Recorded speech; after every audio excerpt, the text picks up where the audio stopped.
समाधान समाधान समाधान। नमस्कार, आदाब, सत श्री अकाल मित्रों, स्वागत है समाधान कार्यक्रम में एक बार पुनः आप सभी का।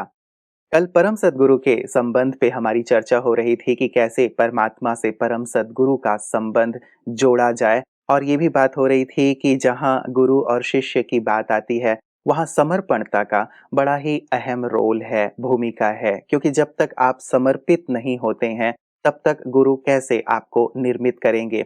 जैसे रास्ते पे पड़ी हुई मिट्टी जिसे लोग रौंदते रहते हैं, जब वो एक कुंभकार को समर्पित हो जाती है तो एक सुंदर घड़ी का निर्माण हो जाता है। कोई बेढप सा पत्थर जो सड़क पे पड़ा हुआ है, जिसका कोई मोल नहीं है, जब वो किसी मूर्तिकार को समर्पित हो जाता है तो बहुत ही सुंदर मूर्ति का निर्माण हो जाता है। तो ये समर्पणता ही है जो जीवन का निर्माण करता है, और इसीलिए शायद परम सद्गुरु को भी ये समर्पण भाव बहुत पसंद है। मुझे एक कहानी याद आ रही है, छोटी सी बड़ी प्रेरक सी है। एक चोर चोरी करने के लिए निकला, देखा उसने कहीं भी उसे कुछ नहीं मिला, सभी लोग कहीं जाग रहे थे, कहीं ताला बहुत बड़ा सा लगा हुआ था, कहीं कुछ था कहीं कुछ था, उसकी कोई कमाई नहीं हुई। बेचारा निराश होकर लौट रहा था। अब प्रातः काल की वेला थी, अमृत वेला जिसको कहते हैं, सुबह का प्रहर था। निराश होकर लौट रहा था। अचानक शिवालय पे उसकी नजर गई, देखा शिवलिंग के ऊपर एक बहुत बड़ा सा सोने का घंटा लटक रहा है। अब चोर को लगा कि आज कुछ कमाई तो हुई नहीं है, चलते हैं आज इस मंदिर का ये सोने का जो बड़ा सा घंटा है इसे ही उतार के ले चलते हैं, और वैसे भी अपने पिताजी का ही मंदिर है, इनके किसी काम का तो है नहीं, ये मेरे काम का है। चोर अंदर प्रवेश कर गया। अब वहां तक पहुंचने के लिए, उस घंटे तक पहुंचने के लिए कोई कुछ चीज थी नहीं, वहां सीढ़ी भी नहीं थी। अब किसी भी वक्त पुजारी भी आ सकते थे क्योंकि सुबह का वक्त होने वाला था। अब चोर ने आ देखा ना था, वो शिवलिंग के ऊपर ही चढ़ गया और उस सोने के घंटे को उतारने की कोशिश करने लगा। जैसे ही वो शिवलिंग के ऊपर चढ़ा, वैसे ही शिव जी प्रसन्न होकर के उसके सामने प्रकट हो गए। बोले कि मैं तुझसे बहुत प्रसन्न हूँ, मांग तू मुझसे क्या मांगता है। अब चोर घबरा गया कि अचानक इस मंदिर का मालिक कहाँ से प्रकट हो गया। वो भागने की कोशिश करने लगा। शिव जी ने उनका हाथ पकड़ लिया चोर का। बोले मैं ऐसे नहीं जाने दूंगा, मैं बहुत खुश हूं तुमसे, मांगो तुम मुझसे क्या मांगते हो। चोर को थोड़ी हिम्मत आई, उसने कहा मैं मांगूंगा बाद में, पहले ये तो बताइए आप हैं कौन। उन्होंने कहा मैं भगवान शिव हूँ और तुमसे बहुत प्रसन्न हूँ, मांगो क्या मांगते हो। चोर ने कहा प्रभु मैं मांगूंगा बाद में, पहले आप ये बताओ कि आप मुझसे खुश क्यों हो इतने। मैं तो यहाँ चोरी के इरादे से आया था, जो आपके ऊपर ये सोने का घंटा लटक रहा है वो उतारने के लिए आया हुआ था। तो शिव जी ने, परमात्मा ने बहुत अच्छी बात कही। उन्होंने कहा देख, आज तक जो भी मेरे मंदिर में आया ना, किसी ने बेलपत्र चढ़ाया, किसी ने धतूरा चढ़ाया, किसी ने दूध चढ़ाया, आज तक कोई भी ऐसा भक्त नहीं आया जो मेरे ही ऊपर चढ़ गया हो। और चूंकि तू मेरे ऊपर चढ़ गया इसलिए मैं तुझसे बहुत प्रसन्न हूँ, तो मांग मुझसे क्या मांगता है। तो मित्रों, बात समर्पणता की है। जब हम परम सद्गुरु पे अर्पित होते हैं, जब हम अपने मन बुद्धि को सचमुच उससे लगाने का प्रयास करते हैं, उसकी ओर चलने की कोशिश करते हैं समर्पण भाव से, तो उनका आशीष, उनकी कृपा स्वतः ही हमें प्राप्त होने लगती है। तो आइए इसी समर्पण भाव से आज की इस चर्चा की शुरुआत करते हैं। अभिनंदन करते हैं आदरणीय भ्राता जी का। भ्राता जी बहुत बहुत स्वागत और अभिनंदन है। शुक्रिया। चोर के लिए क्या कहें, मतलब एक कथा है जो समर्पण भाव को दिखाता है। समर्पण भाव सचमुच बहुत बड़ा है और इसी को गुरु परंपरा में भी कायम रखा गया। सभी लोग अपने को समर्पित करने लगे और शिष्य पूरी रूप से जो समर्पित हो गए, गुरु ने अपना सर्वस्व उसको प्रदान कर दिया। यही चीज आगे चलकर कहीं कहीं विकृतियों में बदल गई कि कुछ नारी कन्याएं भी समर्पित होने लगी गुरु के ऊपर, और गुरुओं ने फिर गलत कर दिया, जिससे बहुत बदनामी हुई, धर्म बदनाम हुए, गुरु बदनाम हुए, लोगों की भावनाओं को ठेस पहुंची। लेकिन सच्ची समर्पणता गुरु के आगे तो इसलिए थी कि मनुष्य को गुरु से सब कुछ मिल सके, और सच्ची समर्पणता परमपिता के समक्ष है, उस परम सद्गुरु के समक्ष होनी चाहिए ताकि वो अपना सब कुछ दे सके। लेकिन इस समर्पणता का मीनिंग बड़ा गुह्य है। मेरा कुछ भी नहीं, बुद्धि का अहम, मन के व्यर्थ विचार, धन का अभिमान, शक्ति का अभिमान, सब कुछ परमात्मा के समक्ष अर्पित, बिल्कुल अपने को एक कोरा कागज बना दिया जाए कि लो लिख दो इस पर मेरे भाग्य की रेखाएं खींच दो, एक सुंदर भाग्य लिख दो मेरा इस पर। तो ऐसी संपूर्ण समर्पणता भगवान के परम सदगुरु के समक्ष होनी चाहिए। नहीं तो क्या होता है, सदगुरु मान लो उपदेश दे रहे हैं, परम सदगुरु जी। परम पिता कि तुम आत्मा हो, ये देह नहीं हो। और कोई मनुष्य अपनी बुद्धि का प्रयोग कर रहा, देह कैसे नहीं है, हम देह ही तो सब कुछ है, हमारे पास बहुत बुद्धि है, मेरे पास ये है, सुख तो इन्हीं में है, आप कैसे कह रहे हो इन विकारों को छोड़ दो, ये विकार ही तो सुख दे रहे हैं। तो इसका अर्थ हुआ कि अपनी बुद्धि को समर्पित नहीं किया, तो उसकी बुद्धि में परम सद्गुरु सद्विवेक भी भला कैसे भरेंगे। जिन्होंने अपनी बुद्धि को पूरी तरह समर्पित कर दिया, अपने मैंपन को जिन्होंने समर्पित कर दिया, उनको ईश्वरीय शक्तियां मिलने लगी, अनेक योग्यताएं देन, जिसे परमात्मा देन कहते हैं, उनको मिलने लगी। जिन्होंने बुद्धि को समर्पित कर दिया, उनको दिव्य बुद्धि, सद्विवेक, एक डिवाइन विजडम प्राप्त होने लगी। तो इसलिए परम महत्व है परम सद्गुरु के सामने अपने को समर्पित कर देने का, ताकि वो अपना सब कुछ हम पे समर्पित कर दे।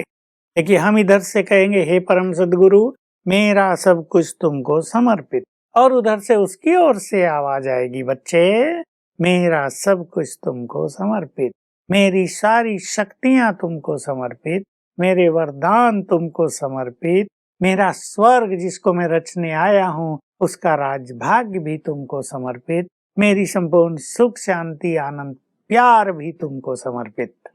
कई लोग इसे मोटे तौर पे ये भी समझ सकते हैं भ्राता जी कि समर्पण का भाव क्या, हमने सब कुछ दे दिया तो किसको दे दें।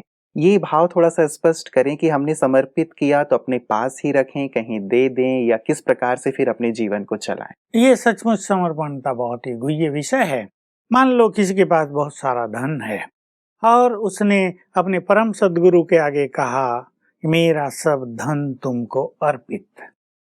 अभी परमात्मा ने, जो परम सद्गुरु है, उसके धन को स्वीकार कर लिया, लेकिन धन परमात्मा को क्या करना, वो तो मालिक है अथाह धन संपदा का, और उनको इन कागजों के नोट से या सोने चांदी से क्या लेना देना। अब वो ये कहेंगे अब ये मेरा हो गया सब कुछ, लेकिन मैं तुम्हें वापस पुनः दे रहा हूँ, ट्रस्टी बनकर इसको संभालो। अब उसके मन से ये भाव निकल जाए, ये मेरी संपदा है, ये मेरा मकान है, ये सोना चांदी हीरे सब मेरे हैं, या ये परिवार मेरा है, ये बच्चे मेरे हैं, सब उसके थे, उसने मुझे पुनः यूज करने के लिए दिए, मैं ट्रस्टी हूँ। तो ये याद रखते हुए कि ये प्रभु देन है, प्रभु प्रसाद है, हम उसको उसकी आज्ञा अनुसार यूज करें, ये है समर्पणता।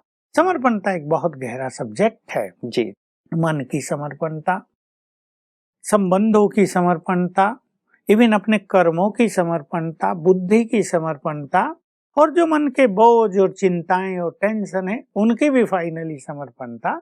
तो जैसे जैसे हमारी समर्पणता बढ़ती जाएगी, हम बहुत लाइट होते जाएंगे और हमें परमात्म देन का अनुभव होता जाएगा। उसके वरदान हमें मिल रहे हैं, क्योंकि हम खाली हो गए, सब कुछ दे दिया, हम खाली हो गए। अब वारी है उसकी कि वो हमें सब कुछ देगा। बिल्कुल, मतलब यहाँ से पहले जो भी कचरा वचरा हमने भरा हुआ वो है वो सब हमें उन्हें अर्पित करना पड़ेगा। चलिए, और कुछ दे ना दें, लेकिन ये बोझ तनाव तो हम दे ही सकते हैं। इसीलिए शिव के मंदिर पर ये भांग धतूरा, ये ऐसी वैसी गंदी चीजें चढ़ाई जाती हैं, यानी परमात्मा को अपनी बुराई भी समर्पित कर दो। ये जो तुम्हारे मनोविकार हैं, जो तुम्हारे दुख दर्द हैं, ये जो तुम्हारे बेकार के संकल्प हैं जो तुम्हें कष्ट पहुंचा रहे, ये सब उस पे अर्पित कर दो, तो उससे डिवाइन चीजें तुम्हें मिल जाएंगी। इसीलिए शायद वो ये भी दिखाया गया कि हलाहल उन्होंने पी लिया, सबने अपने हलाहल शायद दे दिए थे, किसी और ने तो नहीं पिया, लेकिन शायद परम सद्गुरु परमात्मा ने वो हलाहल पी लिया। क्योंकि बाकी सब गुरु तो धनमाल मांगेंगे,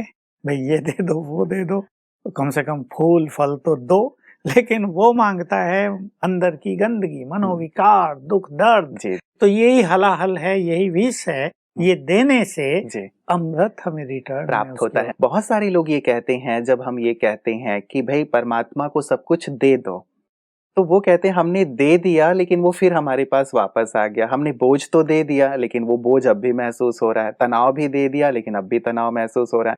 तो ये कैसे प्रॉपरली दें कि उनके पास पहुंच जाए और वापस हमारे पास ना आए, इसे थोड़ा सा स्पष्ट करें। ये जो मैंपन और मेरापन गहरी जड़ें जमा चुका है मनुष्य के अंदर जी, जब पहले इसको दें हम, ये मेरे हैं, इसको बार बार का अभ्यास करें, मेरे नहीं तेरे, मैं नहीं तू, तो एक अच्छी साधना करनी पड़ेगी। तो जब ये मैंपन समाप्त हो जाएगा तब ये स्थिति आएगी कि बोझ दे दिए बस तेरे हुए।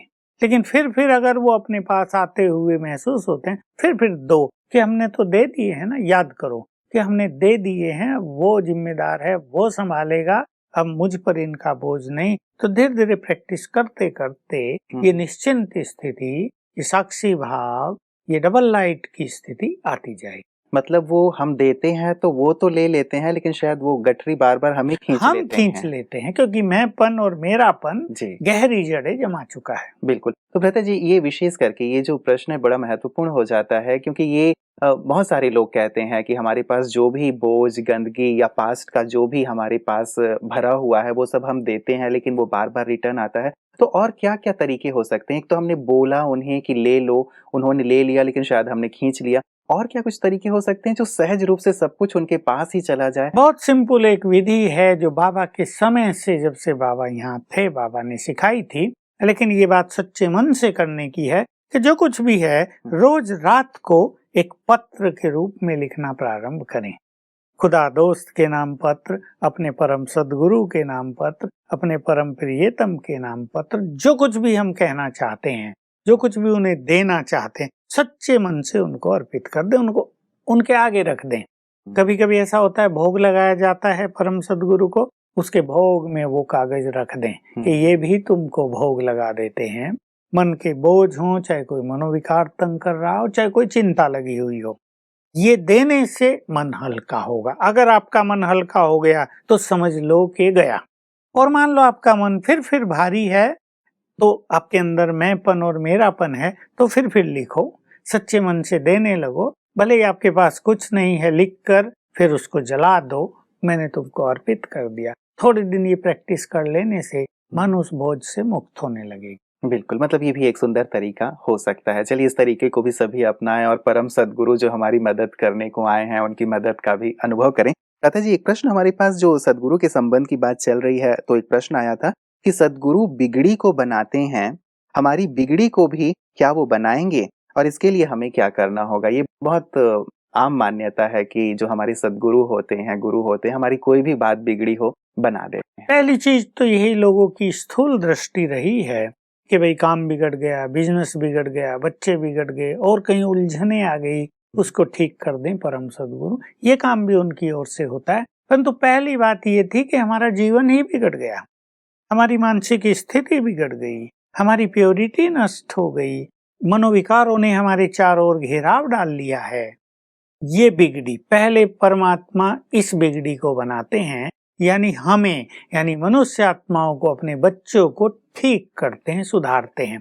और जब हम में सुधार आ जाता है तो हम में वो पावर आ जाती है कि हम अपनी बिगड़ी को बना सकें। और अगर हम में वो पावर नहीं आई तो हम योग युक्त होकर परम सदगुरु की मदद प्राप्त करके अपनी बिगड़ी को बना लेते हैं। मतलब यहाँ भी हमें योग करना होगा, तब शायद उनकी मदद बहुत मिलेगी। अच्छी साधनाएं करनी होंगी, क्योंकि जैसे मैं बार बार कहता आ रहा हूँ कि कोई मनुष्य की बिगड़ी को लेकर वो अपने गुरु के पास जाता है, गुरु अपनी शक्ति से उसकी बात ठीक कर देता है, इट्स ओके। लेकिन कल फिर उसकी बिगड़ जाती है, फिर वो गुरु के पास जाता है, फिर बिगड़ जाती है, फिर गुरु के पास जाता है। तो एक तरह से ये कमजोरी होगी और गुरु भी कहाँ तक मदद करेगा, कहेगा तुम रोज ही बिगाड़ के आ जाते हो, बस पूरा हो गया आप काम। तो परम सदगुरु हमें ऐसा कर देता है, शक्तिशाली बन जाओ, एक तो तुम्हारी बिगड़े ही नहीं, और अगर मान लो तुम्हारा भाग्य बिगड़ गया तो उसको तुम ठीक करना जानते हो। वो हमें ऐसा आर्टिस्ट बना देता है, पेंटर, तुम्हारे चित्र में यदि कहीं गड़बड़ाहट आ जाए तो तुम मेरे पास दौड़े ना आओ, खुद ठीक कर लो। तो ये है उस परम सदगुरु का। ये तो सबसे अच्छी बात है भ्राता जी कि वो योग्य बना दें। जैसे कहीं कहावत मैंने पढ़ा था कि किसी भिखारी को भिक्षा दे देना ये महत्वपूर्ण नहीं है, लेकिन उसे कमाई कैसे करना है ये सिखा देना ये कहीं ज्यादा महत्वपूर्ण है। तो ये वाली बात कि परमात्मा बिगाड़ के हम बार बार जाते रहें और वो ठीक करते रहें, उसके बनिस्बत वो हमें ही ठीक कर देते हैं ताकि हम बिगड़ी को ठीक कर लें। और शायद इसीलिए कहा गया व्रता जी कि भाग्य लिखने की कलम भी शायद वो हमारे हाथ में दे देते हैं कि लिखो तुम जो लिखना चाहते हो। इसलिए मंदिरों में आप जाएंगे तो शिव शक्तियों के मंदिरों में जाएंगे, गणेश जी के मंदिर में जाएंगे, हनुमान के मंदिर में जाएंगे, सबकी महिमा में ये है तुम भाग्य विधाता हो। तो वो अपने बच्चों को ही इतनी पावर दे देता है, उन्हें एम्पावर कर देता है, ऑथराइज कर देता है कि तुम भाग्य लिखो, अपना ही नहीं दूसरों का भी लिखो। जी जी जी। दादा जी, अगला जो प्रश्न है वो है कि गुरु का निंदक ठौर ना पाए। ऐसा कहा जाता है कि यदि हमने गुरु की निंदा की तो हमें कहीं भी तीनों लोकों में ठिकाना नहीं मिलेगा। इसीलिए कई लोग डरते हैं कि हमने एक गुरु किया हुआ है, अब यदि हम किसी दूसरे के पास जाएंगे, ज्ञान सुनेंगे, बैठेंगे तो हमारी गुरु की निंदा हो जाएगी और हमें कहीं ठौर नहीं मिलेगा। तो इस बात को थोड़ा सा स्पष्ट करें। वास्तव में इस बात से डरने की बात नहीं है। अनेक लोग अनेक गुरु भी करते हैं। भाई एक गुरु से हमें एक तरह की प्राप्ति हुई, दूसरे गुरु से दूसरी तरह की प्राप्ति हुई, इसमें कुछ गुरु की निंदा या ग्लानि होने जैसी कोई बात नहीं, इसमें डरने की बात नहीं। लेकिन जब भगवान का मामला सामने आ गया हो कि वो परम सद्गुरु बनने को तैयार है और वो उसी रूप में इस धरा पर आ गया है, तो उसको ही अपना परम सद्गुरु के रूप में अपना लेना चाहिए। सही बात निंदा की, निंदा तो ये है कि हम किसी अच्छे व्यक्ति के गुरु के शिष्य हों और हम बुरे काम करते रहें। मान लो कोई अच्छे गुरु का शिष्य है और शराब पीता है, तो लोग कहेंगे देखा उसके गुरु ने उसे ये भी नहीं सिखाया। तो ये है गुरु की ग्लानि। और परम सद्गुरु की ग्लानि ये है कि उसने पवित्रता का मार्ग दिखाया, उसने प्योरिफिकेशन का मार्ग दिखाया, तो हम उस पर चलते रहें। अगर हम उसको तोड़ते हैं तो ये जैसे सूक्ष्म रूप में सद्गुरु की निंदा हो जाती है और ऐसे में ठोर न मिलना माना उन आत्माओं की सदगति नहीं होती। मतलब ये वाली दोनों प्रकार से आपने स्पष्ट कर दिया भरत जी कि वहां से भी आया जा सकता है और परम सद्गुरु से लिया जा सकता है, और परम सद्गुरु की यदि आज्ञा का उल्लंघन हो तो शायद इस प्रकार की तकलीफ हो सकती है। कई लोग ये भी कहते हैं भरत जी कि क्या हम वहां भी जाएं, यहाँ भी आएं, या तो ये भी संभव नहीं है क्या कि हम उस गुरु के साथ भी बने रहें और यहाँ पे भी जो परम सद्गुरु हमें सिखा रहे हैं वो भी हम सीखते रहें? अगर किसी को अपने गुरु में बहुत अच्छी भावना है और उनका गुरु सचमुच ग्रेट है, उनसे उनको बहुत कुछ सुख शांति आनंद प्रेम मिल रहा है, तो उनको छोड़ने की कोई जरूरत नहीं, क्योंकि वो भी भगवान की संतान है और वो भी अच्छे कार्यों में लगे हुए हैं। अब बात यही है कि उस गुरु के पास भगवान मिलन के लिए जाते थे और जब भगवान मिलने आ गया हो तो उसे मिलना तो चाहिए ना। फिर गुरु के पास गए थे प्रभु मिलन के लिए और प्रभु मिलन होने लगा और फिर कोई कहे मैं तो गुरु के पास ही रहूंगा, प्रभु मिलन नहीं, तो ये बहुत बड़ी मिस्टेक होगी। तो भले ही गुरु को सम्मान दो, उनकी आज्ञाओं पे चलो, उनसे अपना नाता रखो, लेकिन परम सद्गुरु की दिखाई गई राह पर चलने से बहुत महान बन जाएंगे और सर्वश्रेष्ठ गति, जिसको मुक्ति या जीवन मुक्ति कहते हैं, उसके अधिकारी बनेंगे। बिल्कुल, मतलब महत्ता इस चीज को भी परम सद्गुरु को दिया जाए। और कई लोग ये बात भी उठाते हैं व्रता जी कि हमारे गुरु जो ज्ञान देते हैं वो ही ज्ञान तो यहाँ पे भी दिया जा रहा है, वो भी हमें अच्छाई की ओर ले चलते हैं, यहाँ पे भी अच्छाई का मार्ग दिया जा रहा है। तो कई लोग ये थोड़ा सा डिफ्रेंशिएट नहीं कर पाते कि जो ज्ञान वहां मिल रहा है वही तो यहाँ मिल रहा है, फिर सब कुछ छोड़ने की क्या जरूरत है? बात केवल ज्ञान मिलने की नहीं है। देखिए, ज्ञान को अगर गहराई से कोई अध्ययन करेगा तो उनको पता चलेगा कि वहाँ जो ज्ञान दिया जा रहा था वो ज्ञान जहाँ समाप्त हो गया, वहां से परम सद्गुरु का ज्ञान प्रारंभ होता है। मोटे रूप से लोग देखते हैं कि वो भी कह रहे हैं विकारों को छोड़ो, अच्छे कर्म करो, यहाँ भी वही बात कही जा रही। ये तो बाह्य स्वरूप है। केवल सूक्ष्म ज्ञान, ईश्वरीय ज्ञान जो स्वयं भगवान देते हैं। देखिए, भगवान जब गाइड करेगा तो वो उनकी गाइडेंस वो नहीं होगी जो मनुष्य कर रहे हैं, उससे बहुत सुपर क्वालिटी की हो जाएगी। इसलिए वो बात नहीं है। ज्ञान की बहुत अच्छी तरह स्टडी करें तो पता चलेगा कि बहुत ये ज्ञान परम सद्गुरु के द्वारा मिल रहा है। उसको अपनाने से वो ज्ञान भी जो वहां मिल रहा था उसको जीवन में धारण करना सहज हो जाता है। बात यही होती है कि मान लो वही ज्ञान दिया भी जा रहा हो, लेकिन कौन से ज्ञान को हम जीवन में अपना पा रहे हैं, किसकी आज्ञाओं पर चलकर हम जीवन को निर्विकारी बना रहे हैं और किसकी आज्ञाओं पर चलकर हम वैसे के वैसे ही हैं। सुन तो रहे हैं शराब पीना बहुत खराब है, लेकिन पीते ही जा रहे हैं, पीते हुए भी कह रहे हैं शराब पीना बड़ा खराब है। तो ये अंतर हमें स्पष्ट रूप से अनुभव करना जी, मतलब वो शक्ति हमें यहाँ प्राप्त होती है और शायद ये बाहरी तौर पे ही लोग ये देखते हैं, लेकिन ज्ञान की स्टडी करने की आवश्यकता है, तब शायद ये जो बड़ा अंतर है गुरु और सद्गुरु का, शायद वो लोग समझ पाए। श्वेता जी, एक अगला जो हमारे पास प्रश्न आया है वो ये है कि कहते हैं कि परमात्मा सद्गुरु के रूप में हमें सच्चा रास्ता दिखाते हैं, तो क्या अब तक हमें जो रास्ते दिखाए गए वो झूठे रास्ते थे? विवेकपूर्ण प्रश्न है। मैं उत्तर देना चाहूंगा इसका बिल्कुल अच्छे शब्दों में। अगर आज तक दिखाए गए मार्ग अच्छे होते तो हमारे जीवन में गिरावट न होती, कलयुग का अंधकार गहरा न होता जाता, ये प्रकाश में बदल गया होता। जरूर रास्ता ठीक नहीं दिखाया गया, तभी हमें मंजिल नहीं मिली, अन्यथा मंजिल मिल गई होती। किसी डॉक्टर का इलाज चल रहा है, बीमारी ठीक नहीं हो रही, तो ये मानना पड़ेगा कि समथिंग इज रॉन्ग। या तो मेडिसिन ठीक नहीं मिल रही है, या डायग्नोसिस ठीक नहीं हुआ है, या डॉक्टर को समझ में नहीं आया है। हमारी गिरावट होती जा रही, संसार दिनों दिन पतन की ओर जा रहा है, मानसिक स्तर लोगों का बिगड़ता जा रहा है, मनोविकार हावी होते जा रहे हैं, दुख शांति अपना प्रकोप दिखाती जा रही है, तो जरूर कहीं ना कहीं मार्ग गड़बड़ाया था। इसीलिए परम सद्गुरु ने आकर मार्ग दिखाया, और वही मार्ग सत्य है जिसने करोड़ों का जीवन बदल दिया, जिसने करोड़ों के जीवन में उत्थान ला दिया, उनके जीवन को सुख शांति से भरपूर कर दिया, प्योरीफाई कर दिया, आत्मा को शुद्धिकरण की ओर ले चला। तो इसलिए प्रैक्टिकल अनुभवों से ये जान सकते हैं कि परम सद्गुरु के द्वारा दिखाया गया मार्ग ही संपूर्ण सत्य मार्ग है। ये कहने से और तर्कों से समझ में नहीं आएगा। जिस मार्ग पर चलकर आप मंजिल तक पहुंच गए वही सत्य है ना।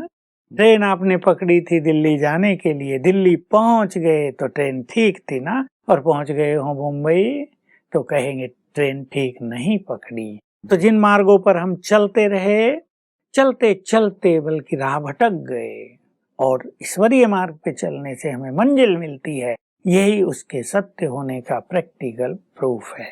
तो क्या कहेंगे भ्राता जी, मैं भी फिर से सीधा प्रश्न कर रहा हूँ कि क्या अब सभी रास्ते छोड़ दिए जाएं और एक रास्ते पे चला जाए? देखिए, अगर किसी को मंजिल पर पहुंचना है तो उन रास्तों का त्याग करना ही पड़ेगा जिन पर चलकर मंजिल से दूर हो गए। सीधा उत्तर है, अब जब भगवान खुद मार्ग दिखा रहा है तो उसी के दिखाए मार्ग पे चलना ही कल्याणकारी है।